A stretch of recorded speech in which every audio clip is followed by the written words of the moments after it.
Hello, take two. Let's start again, shall we? I have, yes, do not disturb is on. Sorry about that. I'll just wait a moment for people to come back.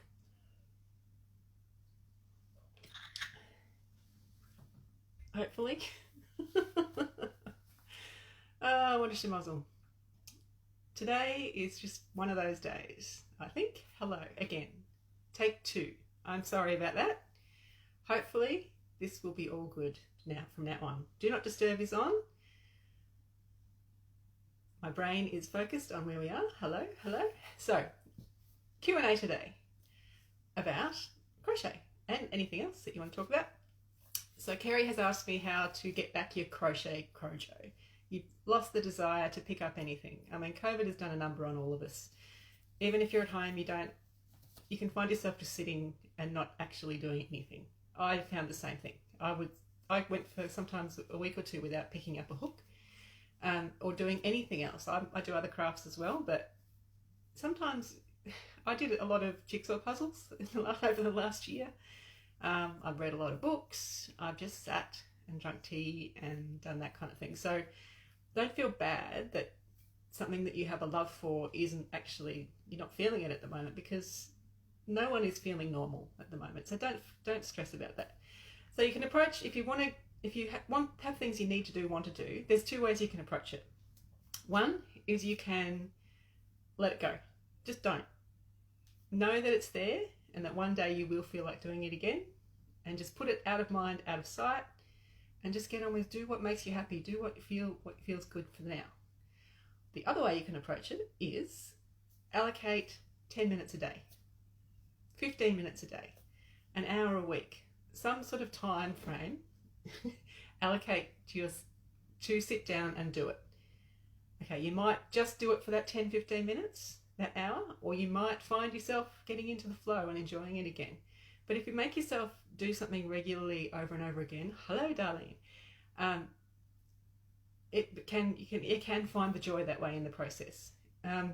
Sometimes for me, it can either go two ways. I can either need to work on something really, really complicated so that my brain is completely focused on what I'm doing. So that's when I'll design an intricate pattern. That's when I'll, find something new that I've never done before, like teach myself a new knitting thing that I've never done before, something that takes a lot of brain power. Or it can go completely opposite and you just need to do a traditional granny square over and over and over again. So whatever works for you, that's what I do when I need to, and I'm not finding the joy. Because, as this is my job, sometimes I do lose the joy of actually crocheting. The joy for me comes in designing new patterns. That's what I love to do, and I do it over and over again. But to make something sometimes can be a real struggle for me. So that's what I do, is I allocate a time. And I get through it. And then I get onto the new fun things again. So hopefully that helps in some way. Hello. Hi. All right, another question that I've had from Julie by email. So Julie's a beginner crochet. For an inexperienced crocheter, she's wondering what a good project would be to start with. Okay, so I'm a granny square person, so for me, I'm always going to say granny squares. So if you're looking specifically for things from me, then for beginners, I have a few things that are specifically for beginners. Oops. This one here, Granny Square Academy, you can get it in PDF or this form. So what this does for beginners is, if you know the tradition, the basic stitches, kind of what you're doing, but you can't read a pattern, you can't read a chart, you don't know how to change colours, you don't know how to weave ends, you don't know different stitches, you don't know all the intricacies of all the different things that go into making something like this. That's why I wrote this, because this gives you all the information to do that. I'm not saying this is, if you're looking for something beginnery to do, this is what you need to do. This is just from my stuff. This is something that is absolutely suited for an inexperienced person and give you the confidence to tackle something like this. So that's what I would recommend from my things. Or just look for online. There's so many, ripple patterns or granny stripe patterns, or just simple projects to to get your skills up, because the more you do the basics, the more your hands get used to it, your brain doesn't take over, your muscle memory takes over, and you can start to think about doing more complex things. So just doing something really simple. Don't go too hard. Don't try and jump to something really intricate unless there's a lot of support in the patterns. Like there are some patterns out there that have got hugely detailed support, videos, round by round photos, really not just a written pattern, but very full written instructions, so you know exactly what you're doing. Do something like that, and just keep going. Just keep practice. Just the more you do, the more you find new things that you want to try and have some fun with. And also, Julie has asked what products I recommend for blocking. She's asked if she needs to buy a fancy set of blocking boards. I've got it written down here. This is why I'm looking down. All right, so you don't need anything fancy to do blocking. Yes, I recommend you block. It just makes everything work. Even like a traditional granny square, I would block a traditional granny square. It just makes everything just seem just that little bit more. You don't need anything fancy, okay? I'll just show you what I use, and then I'll talk about a few other options. All right, so I have got these flooring mats, blue of course. And on this side I have ruled a 1-inch grid just with a permanent marker, nothing fancy. 1-inch grid, because inches are quicker to count than centimetres, even though I grew up with centimetres. They're made of foam, they're squishy. Where is it? They are also flammable. They will melt. So I left this leaning, I had it in front of my fireplace, had something that I wanted to block and dry quickly, and then I went out of the room and I came back and this was leaning on the glass of the fireplace, so they melted. Don't do that, okay? Don't do that. Yes, but this is what I use. So that's what I pin my things into. And to pin them in, yes, you can get fancy, expensive things. I just use pins. They're steel. These have glass heads because I use my iron to block, and my iron got lots of burnt plastic on it from when I went too close, when I was using plastic pins, plastic headed pins. But I mean, they're a luxury. You don't need glass headed pins, okay? Any pins will do, anything that will stick in and hold it. Yes, you can get fancy blocking pins. They're expensive, and they do just the same job as these. You can even get these fancy things. So this is plastic, and these are very, very, very, very sharp, as my fingers will attest, because I have stabbed myself with them many times. You get smaller ones too. Blocking pins. Yes, they're quicker. Yes, they work. Do they work any better than this? No. Okay, it all works. It's up to you what you want to use. Now, as for sticking things into it, you don't even need one of these. You can just use a towel folded up. Put a towel on your carpet, something that you can pin into. On your ironing board, people pin into their ironing board if they've got a nice squishy ironing board cover. You can get this kind of thing that have got things all ruled on them. It's up to you. If you want to spend the money on that, you can. It's absolutely your choice to do that. There is one other option I do want to talk about, which is like a wooden blocking board, and it has like holes drilled into it with dowels that you poke in. Some people swear by them. For me, I'm not a real fan. What they tend to do is on the edge, so you'll tend to put a dowel like in the edge stitch,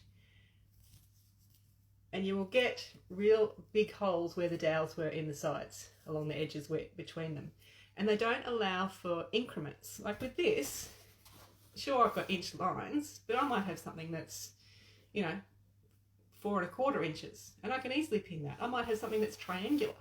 I might have something that's square or star shaped. You can do any kind of shape on this, and you're not locked into just the very limited sizes that are on those wooden blocking boards. So some people swear by them, but I'm just not a fan. So that's that. And Julie is also wondering about the care of a finished project. So you put all this time and effort into making something. You don't want it to be ruined when washing. So that's where you need to think before you make a project. Okay, who's this for? Is it for me? Am I going to care for it as it's meant to be cared for? Is it for somebody who has no time and no interest in looking at how to care for something? You think about the yarn of choice before you make your project. So I use a lot of Bendigo cotton. This is cotton, Bendigo cotton. This is Bendigo cotton. And it says hand wash. I chuck it in my washing machine. I've got a front loader. It comes out fine. But having said that, if you make something with pure wool that's not machine washable, it can shrink. I made some lovely colourwork socks for one of my daughters in this beautiful wool that I'd made a jumper for her out of that was left over, and she chucked it in a hot wash in the washing machine, so her beautiful socks became little doll socks. So yes, you need to think about that kind of thing. So for some people, acrylic yarn might be the best option that you can just chuck in the washing machine and not worry about it. But if you're willing to take the time and care for things properly, then wash things as they're intended, and everything will be fine. Like, these are fibres that will stand the test of time, so don't worry about that. Okay, all right. So someone on Instagram asked a question. It's their name is Kyneton Made, so based in Kyneton in Victoria, I'm guessing. They have asked any hints for keeping your workspace clean. So she has trouble with a lot of floating fibres and her hair getting worked into her work. And just any tips on that kind of thing. I think that's a pretty individual thing. It depends on the yarn you're using for fibre shedding. I tend not to have much of a problem. Like, yes, I do notice if I'm wearing black, I'll get a bit of fluff from the Bendigo cotton because I use the parchment colour most often. Doesn't bother me. As for hair and like pet hair and that kind of thing, I guess it's just a matter of being mindful when you're doing your cleaning. I mean, be a little bit extra, pay more attention to vacuuming and dusting around your workspace. Things like, brush your hair to get all the loose stuff out if you can. And if you notice any, get it out as soon as you notice it, because you'll forget about it, and it's the more you do, the harder it is to get it out. I've got quite a lot of hair. This is quite short from what it used to be, and I had 3 daughters living at home, all with very full heads of very long curly hair, and honestly I've never really had much of a problem with it. I mean, mine's dark, it shows up easy, but I do have a blondie as well, and her hair sometimes would find its way into my work and just pull it out. So I don't know if that's much help, but that's kind of what I do. And the last question that I've had online, so if you guys have questions, get ready to type them in. Sam has asked what exercises or stretches I do when I take breaks during long crochet stints. Okay, so this is going to be a case of do what I say, not what I do, because I am absolutely guilty of not stopping sometimes and just keeping on going. I have paid the price this year in pain. My right hand thumb down here, I ended up with it being so bad that I couldn't open a bottle of soft drink or do anything with my thumb, and ended up having a steroid injection. Yay, that was fun. Which has done the trick. I can now move my thumb again. But of course now I am more wary. So look, the best thing to do is, if you know that you're going to sit and not think to get up and move, set a timer. 45 minutes. At that timer, stand up, walk, go somewhere, move your shoulders. I've also had neck and shoulder issues before, which wasn't fun. So, look up, head up, look around, move your shoulders. As for your hands, if you can, I used to work in a primary school. Hello. With little young kids and did a lot of fine motor skills development work. So we do exercises a lot. We just sit and play. So we do stretch out your hands and squeeze them in tight, 4 or 5 times.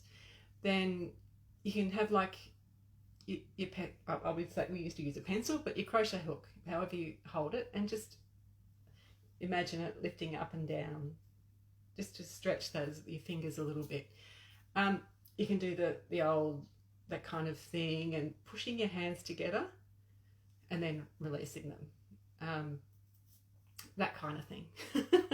There are, I think, Crochet Australia, for the crochet tournament this year, put together some videos on hand stretches and that kind of thing. So that would be a good idea to do.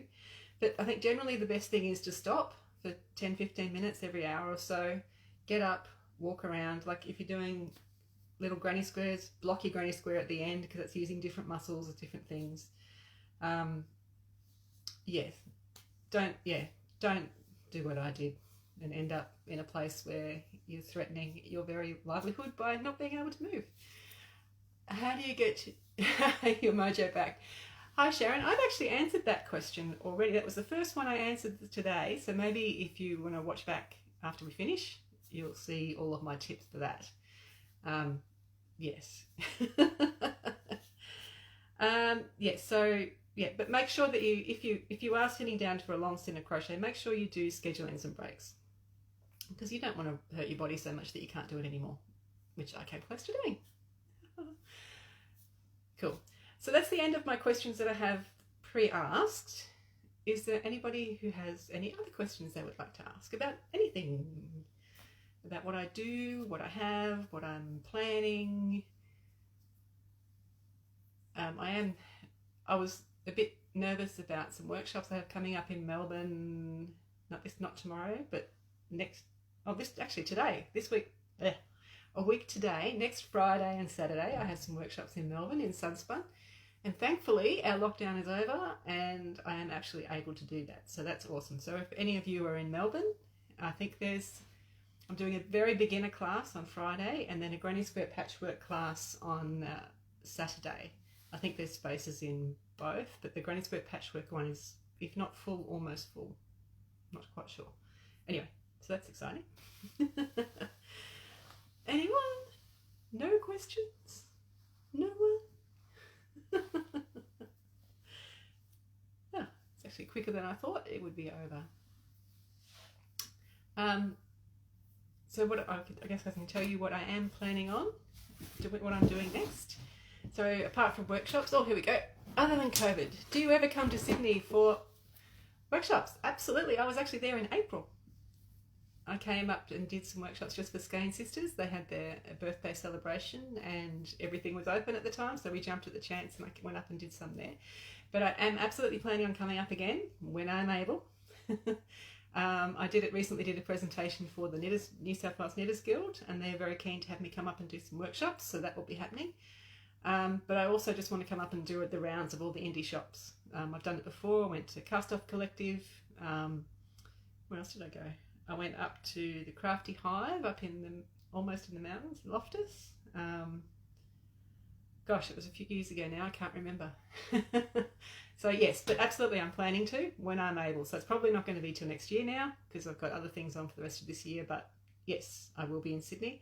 The best way to stay in touch about that and know what I'm doing is to get my newsletters, which you could sign up for. Probably not today because I'm having a bit of an issue. Anyway, yes. So apart from that and workshops and retreats that I'm doing, a bit of travel, I'm going to be working on my next cowl blanket, which I've designed. There you go, Jessica, just about to start talking it. Yay, thanks, Robbie. Okay, so this is going to be my next crochet along project. So the centre square is one of the patterns from Granny Square Patchwork, and it is then extended out, and then there's like a round of smaller squares, and then it's all one piece again. So it's quite large. It's about, I think, 50-60 inches. I can't remember. Anyway, but that's my next thing that I will be doing. It fits perfectly on the top of my queen size bed. And I've got all the yarn to make I've got to make 2 more samples. So I've got to make one for the round by round photos and videos because it's going to have video support it's going to be one of my patterns that has, you know, if you're a confident beginner, you'll be able to do it. Even though there's some tricksy things in there, the amount of help that's in it you'll be able to do it. So that's probably not going to be until January, I'd say, that it's ready, because it just takes so long to do. Yay. It does look hard, but it's seriously not as hard as you might think. The most common stitch is the treble UK, double crochet US. Sure, there's some front posts and back posts, but mostly it's pretty easy stuff. So there's easy rounds in amongst tricky rounds. So you get a break, you do some interesting stuff, and then you do some more, not boring stuff, but easy stuff. Yes, but all that takes time. Like, the video is going to take forever. Not just to record, but to edit and to upload and blah, blah, blah, and the pattern writing and the round by round and the detailed help and all that sort of stuff. I'm also, yes, it is Bendigo, well, it's cotton, Bendigo Woollen Mills cotton, 8-ply cotton. But the lovely Kim is making me a sample in different colours in the Bendigo 10-ply cotton, and I'm using 4-ply cotton to do the round by round photos in the video. So that's in 3 different colours. Just so you can really see what's happening. So that's going to keep me busy for the next little bit. I'll be releasing it as, it'll be a book, but also a digital pattern. So you'll be able to get it whichever way you want and take part in the KAL. But the other thing that I am also starting to think about, because I love designing new things and I need to design new things all the time, is, where did it go? Ah, here it is. I am also going to do Granny Square Academy Part 2 with more advanced techniques. So this covers all the basics, but I'm going to cover the more advanced things in crochet in the second one. So give you even more skills and confidence to tackle anything that you see out there. So that's basically my plans, apart from all the usual travelling around and, you know, doing everything. Cool. So that's about it, really. Does anybody have anything else? No? Okay, well, if you do think of any questions afterwards, feel free to pop them in the comments of this post and I will check it later on. I have a few things to do now, but I'm going to pop this up on YouTube, as well as it'll be in my Facebook feed, and I will get back to any comments later on. So thank you very much for popping in. And I will see you all very soon. Hopefully I will be able to do a live again soon when I have something new to show. So thank you very much for dropping by, and I'll see you soon. Bye.